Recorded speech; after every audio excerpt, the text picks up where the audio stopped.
Hi, it's me, Cortney, your friendly neighborhood collections technician for human history at the Manitoba Museum.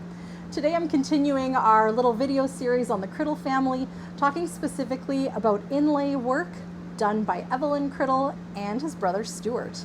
The Criddles made money in lots of interesting ways. They farmed, they served as community figures, and some of the brothers also did really beautiful work creating inlay boxes, picture frames, and cribbage boards using mother of pearl sourced from the Souris River and put into these beautiful wooden pieces. We're going to take a close look at some of the pieces made by Evelyn and Stewart over the years, and I'm going to show you a very cool little secret.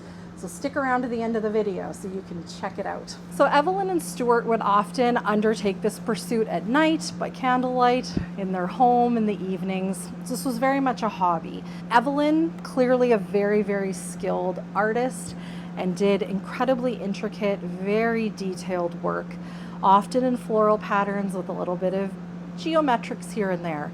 Stewart took a little bit longer to hone the craft, and his work, you can definitely see a development over time from the stuff from say 1900 up until 1906, which is one of the latest pieces that we have from him. Evelyn Criddle was the second son of Alice and Percy. He was born in 1876 and he died in 1972. He never married and pursued a lot of hobbies such as the inlay boxes that we see here, as well as some gardening and other sports. Stewart Criddle was the third son of Percy and Alice. He was the only son in the family to fight in World War I, and he did marry after his father passed away to Ruth Watkins, and the two of them had two kids, Nan and Percy. Stewart Criddle was also a mammologist. One really cool thing about Stewart is that he was one of the original volunteer curators or collections assistants at the old Manitoba Museum. So his name is on a lot of documents, and we see him throughout our zoology collections as well as our archaeology collection. You've stuck around to the end of the video, and now it's time for your reward. So I want to show you this beautiful storage box made by Stewart Criddle in 1903. So at this point, Stewart had already become practiced at the art and his skills are improving, and we're starting to see that in a more elaborate design. Stewart incorporated elements of the shell inlay.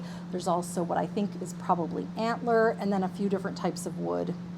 In addition to the inlay, we can also see on the top that he's punctated it. So we have just a really dynamic piece.